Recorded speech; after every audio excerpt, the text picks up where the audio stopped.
இருக்க எனக்கென்ன கவலை, எப்போதும் உன் பிள்ளை எனக்காய் உனக்கன்றோ கவலை. இயேசுவுக்கு பிரியமான அன்பு இறை உறவுகளே, நண்பர்களே, உங்களை சிறப்பாக இந்த புதிய வாரத்தில் சந்திப்பதிலே மிகுந்த மகிழ்ச்சி. நம் ஆண்டவர் இயேசு கிறிஸ்து ஒரு புதிய வாரத்தை ஆசீர்வாதத்தின் வாரமாகவே கொடுத்திருக்கிறார்.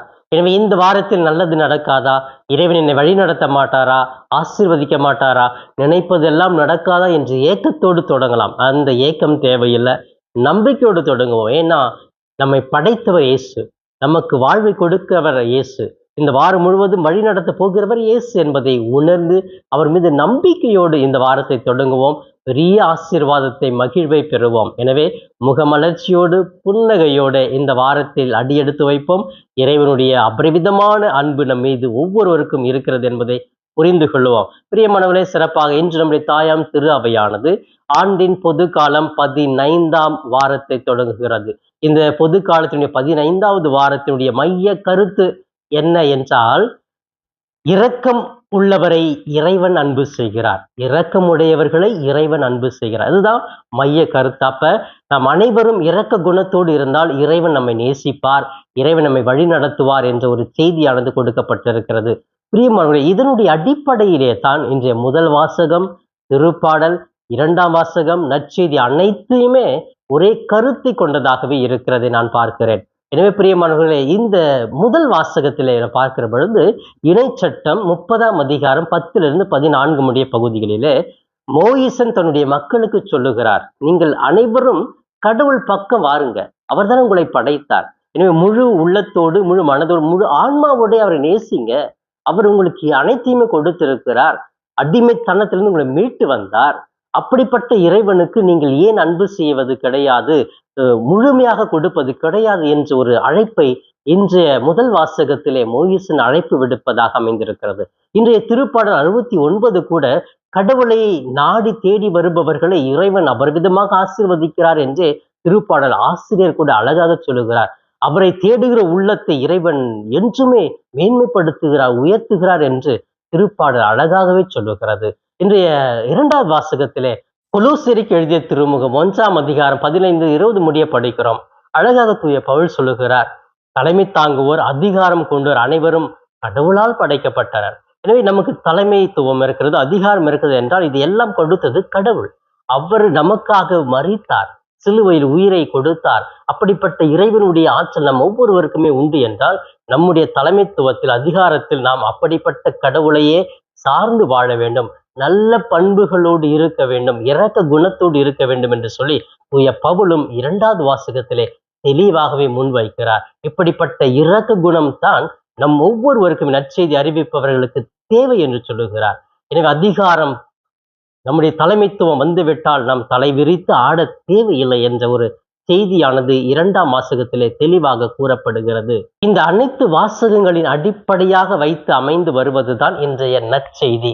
இந்த நற்செய்தியானது மத்தேயு நற்செய்தி 10ஆம் அதிகாரம் 25 37 முடிய பகுதிகள் எடுக்கப்பட்டிருக்கிறது. இது ஒரு அழகான தெளிவான ஒரு விளக்கத்தை இயேசு கிறிஸ்து தன்னுடைய சீடர்களுக்கும் அவரை கேள்வி கேட்டவருக்கும் விளக்குகிறார். பாருங்க, நிலை வாழ்வை அடைய நாங்க என்ன செய்யணும், நாங்க எதை உரிமையாக்கி கொள்ள வேண்டும் என்ற கேள்வி கேட்கும் பொழுது ஆண்டவர் தெளிவா சொல்லுகிறார், இதெல்லாம் நீங்க போய் உங்களுக்கு அடுத்திருப்பவனை அன்பு செய். யார் அடுத்திருப்பவன்? முழு இதயத்தோடு முழு வல்லமையோடு நான் அன்பு செஞ்சேன், ஓகே, அதெல்லாம் இருக்கட்டும். உனக்கு அடுத்திருப்பவனை அன்பு செய்கிறாயா? யார் அடுத்திருப்பவன் அப்படின்னு கேட்ட உடனே இயேசு சொல்றாரு, ஒரு ஓமை அழகாக சொல்லுகிறார், நல்ல சமாரியன் ஓமை. நம்ம எல்லா வாழ்க்கையிலுமே கேள்விப்பட்டிருப்போம், அதிகமா நடிச்சு கூட பார்த்து இருப்போம். பிரியமானவர்களை, இந்த நல்ல சமாரியன் ஓமை அழகா சொல்றாரு. ஒருத்தர் வெளியில போறான், பகைவர்களால் அடிபட்டு கிடக்கிறான். ஒருத்தர் வர்றாரு, பார்க்குறாரு, பார்த்துட்டு போயிடுறாரு. இன்னொருத்தர் வர்றாரு, பார்க்குறாரு, பார்த்து மூன்றாவதாக ஒரு சமாரியன் வரான், வந்துட்டு அவனை தூக்கிட்டு போய் அவனுக்கு தேவையானதெல்லாம் செய்யறான். அப்ப பாருங்க, அந்த சமாரியனுக்கு, நல்ல சமாரியன் அவன் பேரு, அந்த சமாரியனுக்கு தான் நல்ல உள்ளம், இதயம் இருக்கிறது. கூட்டிட்டு போறான், அந்த அடிப்பட்டவனுக்கு தேவையான மருந்தெல்லாம் கொடுத்துட்டு கையில பணம் கொடுத்துட்டு, வேற ஏதாவது இருந்தா எனக்கு சொல்லுங்க அப்படின்னு சொல்லிட்டு அவனை பத்திரமா பார்த்துக்கன்னு சொல்லிட்டு கொடுத்துட்டு, தன்னுடைய வேலை இருந்தாலும் அந்த இடத்துல அவனுக்கு உதவி செஞ்சு விட்டு போகிற ஒரு நல்ல மனம். இதுதான் அடுத்திருப்பவனை நான் அன்பு செய்வது. அப்ப அந்த அடுத்து இருப்பவர்கள் நம்முடைய வாழ்க்கையில் நிறைய பேர் இருக்கிறாங்க. அவர்களுக்காக இந்த நல்ல சமாரியனை போன்று பணி செய்ய நான் முன் வருகிறேனா என்று ஒரு சிந்தனையானது கொடுக்கப்பட்டிருக்கிறது. பிரியமானவர்களே, இந்த 3 வாசகங்களுமே முழுமையான இதயத்தோடு, முழுமையான வல்லமை, முழுமையான ஆற்றலோடு கடவுளை அன்பு செய்ய வேண்டும். அந்த அன்பு எப்படி வருகிறது? பிறரை, அந்நியரை, அடுத்திருப்பவர்களை அன்பு செய்வதில் தான் வருகிறது என்று சொல்லி அழகாகவே இயேசு கிறிஸ்து இந்த வாரத்தினுடைய முதல் நாளிலே பெரிய செய்தியாகவே கூறுகிறார். இரக்கமுடையவர்களாக வாழ முடியுமா? சிறப்பாக இந்த நற்செய்தியிலே 3 கருத்துக்களை நாம் தியானிக்கலாம். நாம் இரக்கம் மற்றவர்களுக்கு காட்ட வேண்டும். ஒரு தேவையில் உள்ளவங்களுக்கு தான் இரக்கம் காட்டணும், தேவையில் இல்லாதவங்களுக்கு அல்ல. நம்ம தேவையில் இல்லாதவங்களை போயிட்டு இரக்கம் காட்டி ஏதாவது வாங்கி கொடுத்துக்கிட்டே இருப்போம். ஆனா தேவையில் உள்ளவர்களை நம்ம கண்டுக்காமலே போய்விடுவோம். அப்ப தேவையில் உள்ளவர்களை கண்டு கொள்ள வேண்டும். 2வது, அந்த இரக்க குணத்தின் மூலமாக நம்ம செயலில் இறங்க வேண்டும். இந்த நல்ல சமாரியனை போல் நம்ம செய்யணும் அப்படின்னு சொல்றாரு. அப்ப நல்ல சமாரியன் அந்த வேலையெல்லாம் அவர் தனக்கு இருந்த வேலையெல்லாம் விட்டுட்டு அவரை காப்பாற்ற வேண்டும் என்று செயலில் ஈடுபடுகிறார் இல்லையா?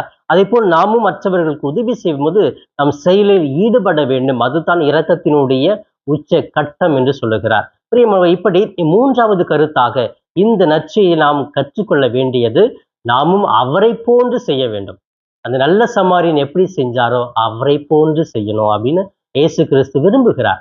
அப்ப அவர் செஞ்ச அந்த பணி நமக்கு இருக்கணுங்க. அவருக்கு இருந்த குணம் நமக்கு இருக்கணும். அதுக்கு முன்னாடி 2 பேர் வந்தாங்க, லேவியர் வந்தாங்க, குரு வந்தாங்க. இவங்கெல்லாம் அன்பை காமிக்கல, இரக்கத்தை காட்டல. ஆனா இந்த நல்ல சமாரியனை போல நீங்க போய் வாழுங்க அப்படின்னு சொல்றாரு. அப்ப ஒவ்வொரு நாளும் அந்த இரக்கத்தை பகிர்ந்து கொள்ளக்கூடிய, இரக்கத்தை செயல் வடிவமாக கொண்டு வரக்கூடிய மக்களாக நம்ம மாற வேண்டும் என்று சொல்லி இயேசு அழகாகவே தெளிவாகவே கூறுகிறார். அப்படிப்பட்ட இரக்க குணத்தோடு என்னால் வாழ முடியுமா என்று இந்த நாளிலே நாம் சிந்திப்போம். எனவே பிரியமானவர்களே, ஆண்டின் பொது காலம் 15வது வாரத்திலே ஒரு அருமையான ஒரு செய்தி.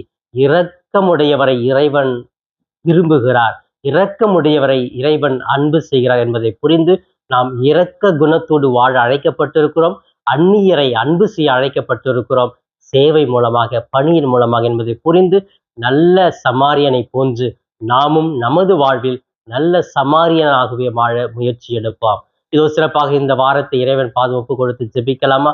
எங்களை நேசிக்கும் எங்கள் தாயும் தந்தையுமான இறைவா, உங்களை போற்றுகிறோம், வாழ்த்துகிறோம், ஆராதிக்கிறோம், நன்றி கூறுகிறோம். ஒவ்வொரு நாளும் இந்த அன்பு செயல்கள், இந்த நல்ல பண்புகள் எங்களுடைய வாழ்க்கையில் தொடர்ந்து வர வேண்டும் என்று நாங்கள் விரும்புகிறோம். அன்பு தெய்வமே, வாரத்தின் முதல் நாளை தொடங்கி இருக்கிறோம். ஆண்டின் பொது காலம் 15ஆம் ஞாயிறு வேளையிலே சிறப்பாக இரக்கத்தோடு நாங்கள் வாழ வேண்டும் என்று விரும்புகிறேன். அந்த இரக்கத்தை பிறருக்கு பணி செய்வதன் மூலமாக நாங்கள் அந்நியரை அன்பு செய்கிறோம் என்று நீ சொல்லுகிறேன். நாங்கள் அந்நியரை அன்பு செய்ய, நேசிக்க, நாங்கள் செய்கிற பணி அவர்களுக்கு உதவியாக இருக்க கிருபை செய்யும். அன்பு தெய்வமே, இந்த வாரம் முழுவதும் உம்முடைய பிள்ளைகள் ஒவ்வொருவரையும் ஆசீர்வதியும். அவர்கள் எங்கு சென்றாலும், என்ன பணிகள் செய்தாலும் தூய பரிசுத்த ஆவியானவர் அவர்களை வழிநடத்தட்டும். உழைக்கிற ஒவ்வொருவருக்கும் நல்ல உடல் ஆரோக்கியத்தையும் வலிமையும் உடல் வியாதியிலிருந்து விடுதலையும் கொடுத்து அவர்களை அரவணைத்து காத்துக் கொள்வீராக. அன்பு தெய்வமே, இந்த வாரம் முழுவதும் உம்முடைய பாதத்திலே ஒவ்வொருவரையுமே சிறப்பாக இன்றைய மன்னா என்ற இந்த நிகழ்ச்சியை பார்த்து ஜெபித்துக் கொண்டிருக்கிற ஒவ்வொருவரையுமே அர்ப்பணித்து ஜெபிக்கிறேன். தாங்கிக் கொள்ளும், வழிநடத்தும், ஆற்றலால் அவர்கள் எண்ணங்களை தூய்மையாக்கும். இவையெல்லாம் எங்கள் ஆண்டவரும் மீட்பெருமான இயேசுவின் இணையற்ற நாமத்தில் ஜெபிக்கிறேன் என் ஜீவனுள்ள நல்ல பிதாவே, ஆமேன், ஆமேன். பிரியமானவர்களே, இந்த நாள், இந்த வாரம் ஒரு ஆசீர்வாதத்தின் வாரமாக நாளாக அமைய வாழ்த்துகிறேன். உங்கள் ஒவ்வொருவருக்காக சிறப்பாக ஜெபிக்கிறேன். இயேசுவுக்கே புகழ், மரியே வாழ்க.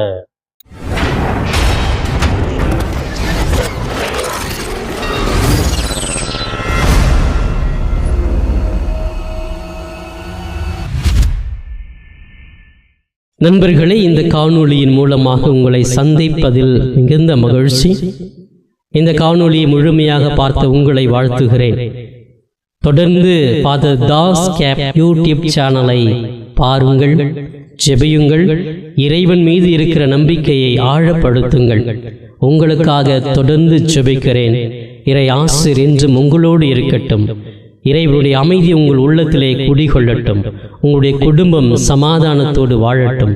நீங்கள் எடுக்கிற ஒவ்வொரு முயற்சிகளும் ஆசீர்வதிக்கப்பட நான் தொடர்ந்து ஜெபிக்கிறேன்.